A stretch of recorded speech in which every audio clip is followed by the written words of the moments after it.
This is Bigger Questions with your host, Robert Martin.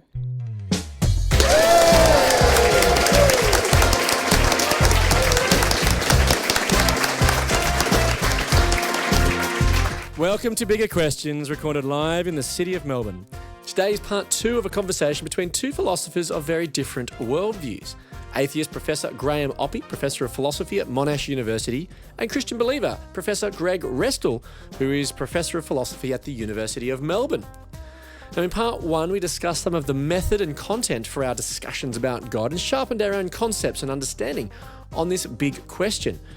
But we'll kick off part 2 this week with a question from our text line from our live audience asking you, Graham, what's an argument against God that you find convincing? So, there isn't one, is the short answer. I think that ultimately the kind of disagreement that we've got is one that's going to come down to a whole lot of different judgments that you make that add up.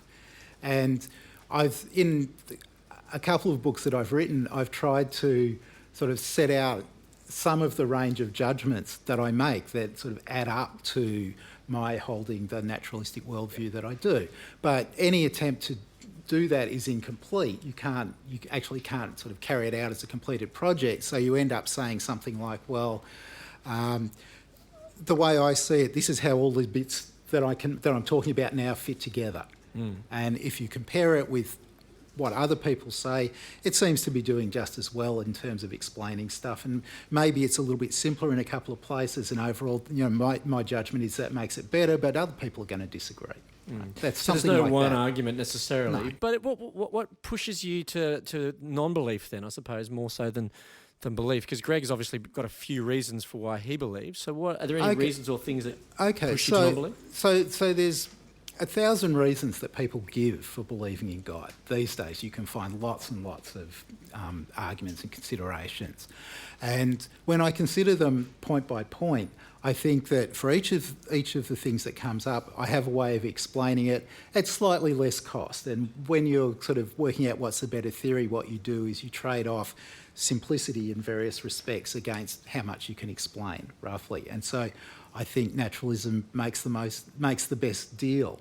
I mean, the starting point is sort of easy. Everyone thinks there's the natural world. Some people add on more, but that's a cost. Right. Now, you may think that the cost gets repaid in various ways, or you might not. You disagree, perhaps, Greg? Yeah, I mean, I disagree. I don't have that same weighting of simplicity and things like that, but this is also something that I find really hard to make judgments about. Judgments about overall simplicity and cost and benefit between theories. I mean, I don't find the picture of a natural-only world in that way kind of compelling. But I mean, part of that could be the religious views that I have, but part of it could also be that I'm a logician and I spend a lot of my time in the abstract world and things like that, which... So just to clarify, you said logician. I said logician, not magician. Not any other magician, but I do logic and, mathematics and stuff like that, which is a very different world to kind of live in. So, but it is also... Graham is actually more of an expert than me when it comes to metaphysics and theories. That's not something that I have spent a great deal of my time professionally kind of worrying about. So I don't have the same judgments, but then I don't trust my own judgments about theory cost in the same sort of way. So that's a point of disagreement, that you make different calls Oh, on yeah. Yeah, and that's something where generally, when philosophers say, I trade the costs and benefits in different ways, that's something where we're just putting our kind of cards on the table and we're then doing the constructive, compare this theory with that theory, how does it go? So then do you have reasons then for why you believe? Yeah. And you think obviously they persuade you? Yeah, they don't persuade everybody, but yes, yeah. For me, I'm a Christian. I believe in God because I'm a Christian. I believe in God because, the Jesus of the New Testament is kind of compelling. I don't actually fundamentally get into God talk first because of an abstract reason for, abstract argumentation for the existence of God or anything like that, although they're kind of interesting and they tell me things about the way that the concepts are being used and are connected and things like that. But fundamentally, I believe in God because I'm a Christian and I'm following Jesus and he believed in God, which is it's not a very academic thing to say in one sense, but if somebody's going to, tell me how to, get into that, it's like actually, to get onto ground which I'm academically safe on, it's like if somebody asks me why do I believe in numbers and things like this, I'm not going to just get them into the abstract arguments between the Platonists and the nominalists about the existence of numbers. I'm going to actually, show them some, what things that you can do with arithmetic and say, it's for reasons of, getting into talk about 2 and 4 and plus and times and all of that kind of stuff that number talk kind of makes sense. And then, hey, there's a number between 2 and 4. We call it 3. Yes. Sorry, I got into philosophy of mathematics there. Philosophy of mathematics. Yeah. Another question's come in from our text line from our live audience. How do we have conversations on such a big question with those who say, I just know, or who rely on feelings? I feel him in my life, heart, etc. Not everyone wants to have logical arguments. Is that a challenge for your field, I suppose, Graham? But not people who don't actually even want to engage in logical arguments? I don't think it's a problem. It just means they're not interested in the kinds of conversations that I like having all the time. Okay, right. So small talk there is going to be a bit challenging, I suppose. That's right, yeah. What do you think, Greg? Yeah, look, people believe things for all sorts of different reasons. Just because I think that, sharpening your concepts and having conversations and learning through disagreement, that takes some skills to be able to do. On the other hand, sometimes if something is not just going to be an expression of a feeling, but is going to be a little bit more than that, then it's got to sort of hang together with some of the other things that they believe. And it's when that happens that it's at least connected to, reasons and things like that. So it's like somebody that just, it's the difference between somebody that, believes that their partner loves them despite all of the terrible things that they've done. And when they try and articulate everything, they realize that actually, their relationship has been a lie all of the time, but they just have the feeling. And then there's other things where, no, this is what it means for me to, be loved by this person. That's connected to other things. If it's not just, like a jersey that you wear of your favourite team, but is an expression actually of what you believe, then there is a sense in which this has got to be connected to your other beliefs in some sort of way. Now, Greg, you've mentioned that you are a Christian believer, but isn't Jesus himself part of the problem in this conversation? Because he claims to be a divisive force. So, for example, in the book of Luke, which is one of the 4 biographies of Jesus' life, in chapter 12, he says, "Do you think I came to bring peace on earth? No, I tell you, but division. From now on, there will be 5 in one family divided against each other, 3 against 2, and 2 against 3.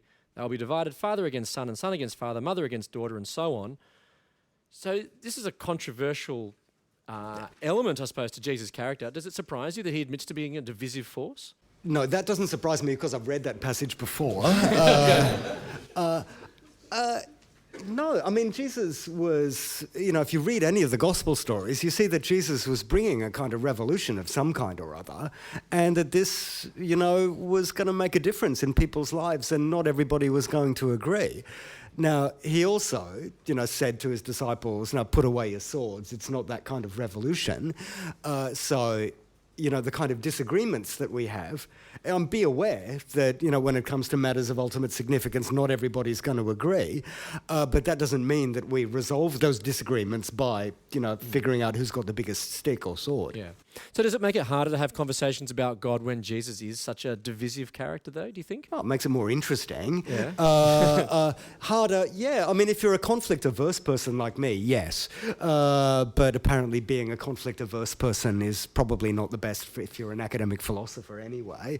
But yeah. But actually, any religious views tend to be have this sort of possibility for conflict, because they are things where, they're attitudes, they're expressions of fundamental attitudes and views of the world, and they're important, and they're things which don't come, just naturally to everybody. Yeah. So what are your thoughts then, Graham? So for many believers, the life and work of the person of Jesus is the most persuasive reason to believe often in God. How legitimate is that reason to believe, do you think? And do you think it's more or less likely to persuade than traditional philosophical arguments? What are your thoughts on the person of Jesus? So on the question about persuasion, one thing that other people are going to think about, well, okay, so there's Jesus, but there's also Buddha and there's Muhammad and there's Confucius and there's a whole bunch of other people as well.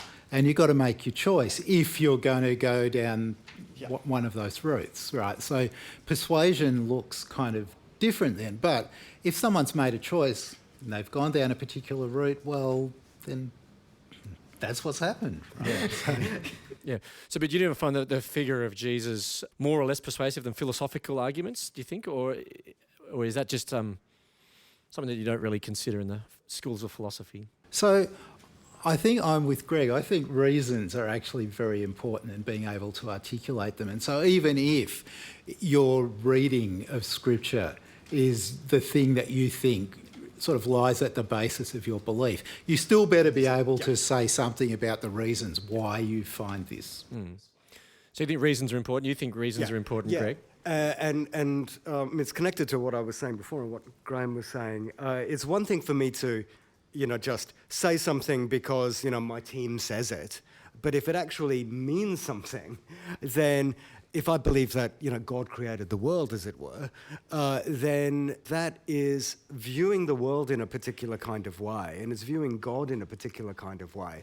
It's viewing God as somehow, prior to the world and being sort of out there, as it were, and that actually means that, if God exists, it's an objective reality and not just a matter of opinion, which is a very different thing than thinking of God as sort of a projection of a subjective ideal or something, which would be a very different way of understanding the use of God talk. So I don't think it's a matter of just one or another.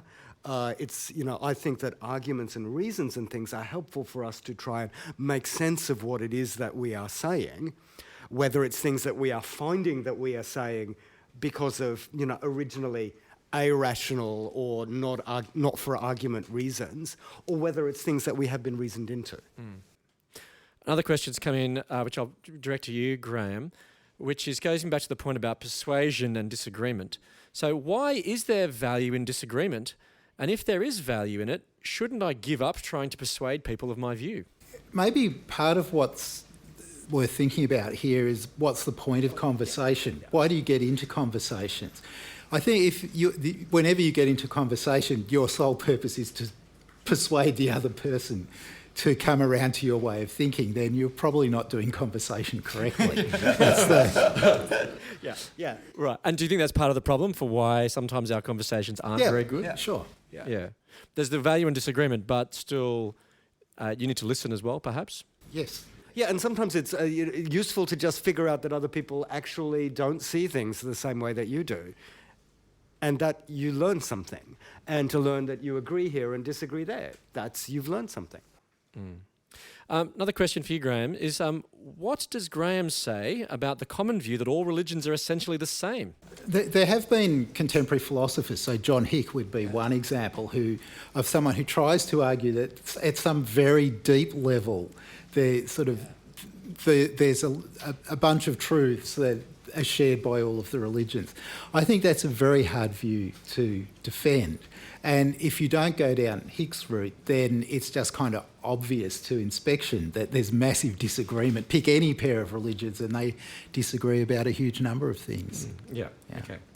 So we've talked a lot about the content of our conversations about God. Perhaps maybe we should move on to some of the manner. Now, some philosophers propose that we ought to become intellectually virtuous in our approach to knowledge by becoming epistemically humble. Well, what does that mean? There's a couple of comments in the audience. Oh, epistemically humble, that sounds like a nice thing to do. What does that mean? What would that mean?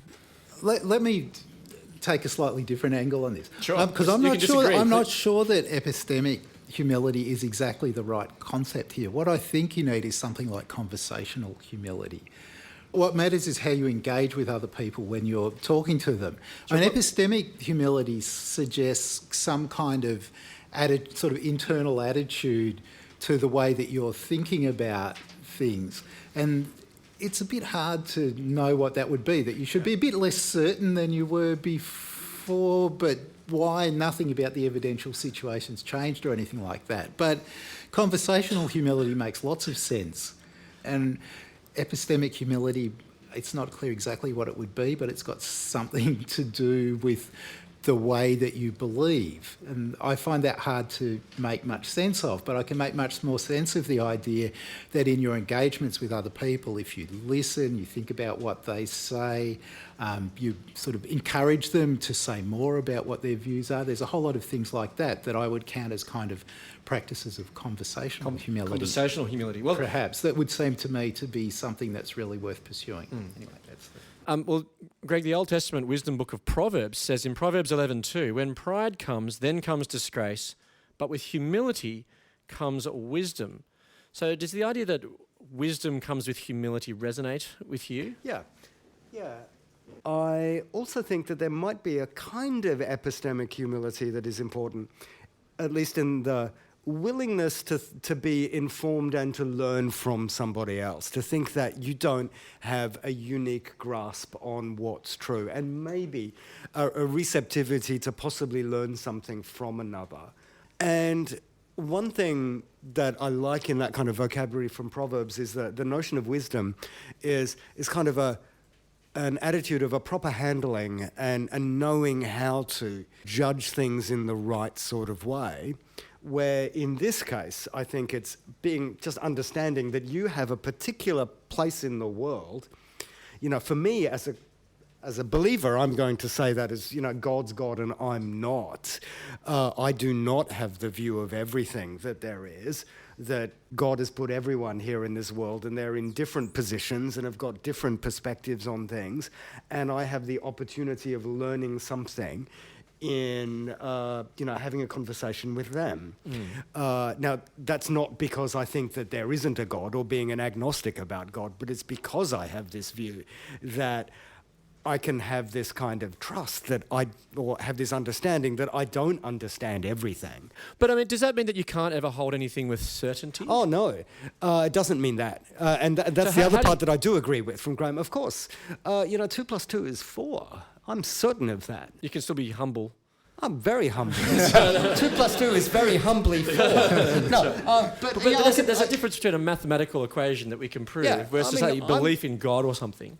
Yeah, and there's a sense in which I'm certain that God exists. That doesn't mean that I'm not open to the possibility of being convinced otherwise or something else like this, or finding an argument that I find difficult to deal with.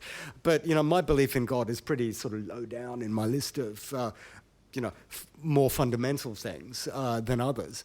But that doesn't mean that I necessarily have the best way of articulating that I'm going to never learn from people that disagree with me, or that I think that I'm an authority on that, or anything else like that. They're all very different things. You can think that you're really right and recognize, think of your own political views and everything like that. It's, I have got certain views about how the country should be run, and I recognize that not everybody else agrees with them.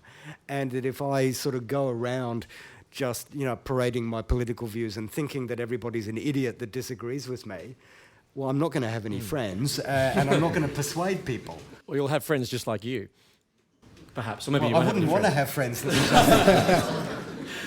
But then that comes back to the point that, so for you mentioned that your Christian faith helps you to balance those things about being convinced or being persuaded of the truth of something, but still dealing with humility and respect of others who disagree with you. Yeah, and for me, it's the kind of the difference between having faith in God and having faith in my own faith. My own tradition says that, it's God that saves me. It's not even my own belief in God that saves me, which I think is something that is very easy for Christians to confuse.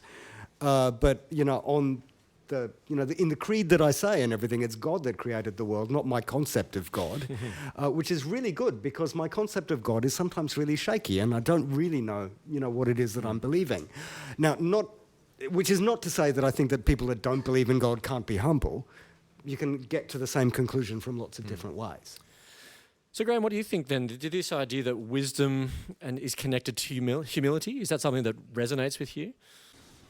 Yes, I don't think it's that there's any necessary connection between being humble and being wise, but probably the other way around. I think if you acquire wisdom, probably humility will come with that. Is a way of... Yeah. You can be humble and just have a heck of wrong view of the world or something. Yeah, exactly. Yeah. Now, we've talked about a lot of these topics, which are deeply held, but there's things like cognitive biases and emotions and things which do impact how we talk about things. So are these factors significant, Graham? Unless the studies turn out to be problematic, I think that there's a huge amount of social scientific research, in particular psychological research, that just shows that there are all kinds of biases that are everywhere, very widespread, and you would have to have a certain lack of humility to think that none of them affect you. All of you, not me. So it would be not a particularly humble thing to say that I'm not affected by cognitive bias. Yeah. So we're all affected by bias. So how do we therefore work out what's true then, if we're just biased with our preconceptions? Okay, so one part of this, how does science work given the cognitive biases of scientists? Well, the institutions of science tend to help us overcome the biases that individual scientists have. That's only a partial answer because that tells you how we do it with science. It doesn't tell you how you do it elsewhere. There's another question which is connected to biases, etc., and trying to weigh arguments. Yeah. So Greg talked about the compelling historical person of Jesus, Graham about personally weighing arguments. Both of these seem quite personal. How important is objectivity for coming to truth about the ultimate things? Is this even possible? Graham. Okay, this is a good question to ask philosophers, right? So because... Strap yourselves in, guys. Because Strap yourselves in. what I think is that it's kind of characteristic of philosophy that it's all of those areas where we don't agree about claims and we don't agree about the methods for giving answers to those claims. There are lots of things historically that were in that category that aren't anymore because eventually we figured out methods and eventually agreement on some of the claims. It's very hard to predict what progress there might be in the future, but it seems to me for large branches of philosophy that agreement just isn't on the cards at all. Right, now that's not to say that there's no truth of the matter, right? It's just to say that agreement isn't on the cards. Yeah. So if by objective you meant we could all agree on what the methods and the techniques and everything, the way of deciding things are, then we're probably not going to find that. But if by objective you mean there is a reality out there that we're trying to describe, then, Graham and I are on the same side on this one. We think that there is one, which is what makes this an interesting discussion, because we think that there is an objective reality that we have different subjective views on and different views of trying to evaluate what they are. And we think it's worthwhile engaging in sharing of perspectives on this because it's a shared world that we're trying to make sense of. We've talked about some pretty weighty topics tonight, but does it matter at all what we believe?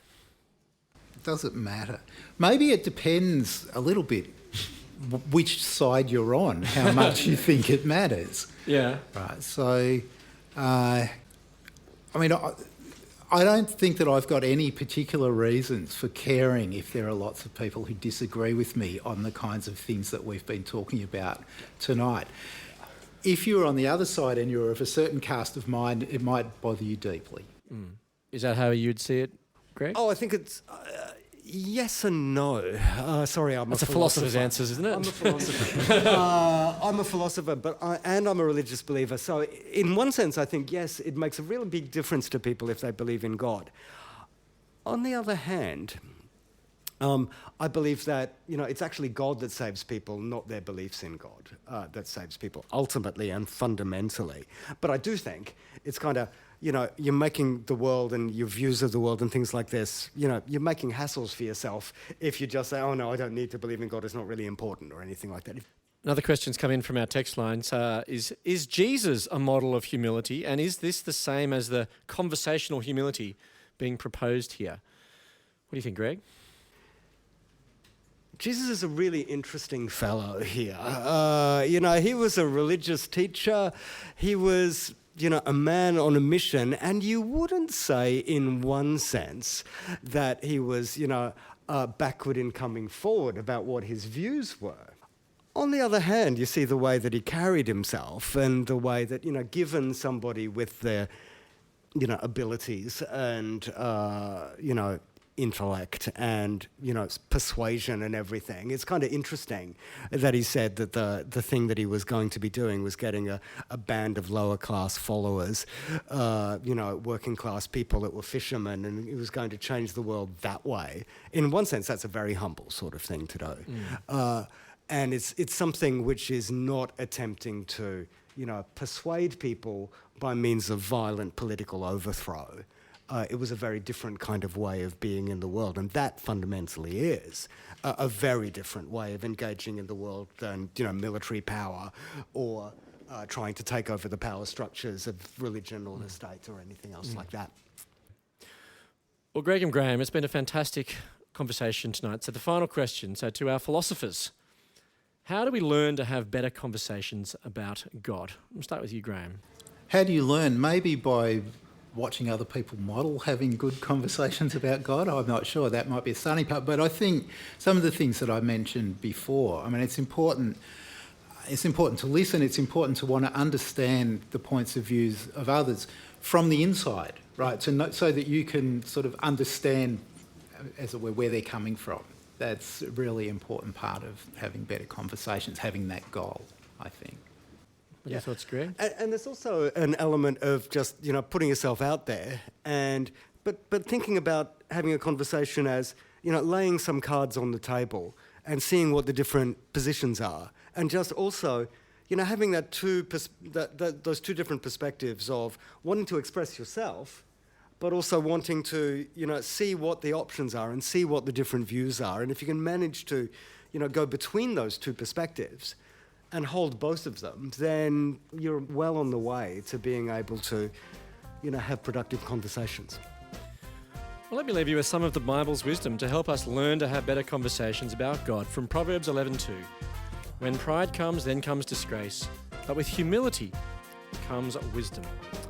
I look forward to you joining us next time for bigger questions. Please thank our guests today, Professors Graham Oppy and Greg Restall.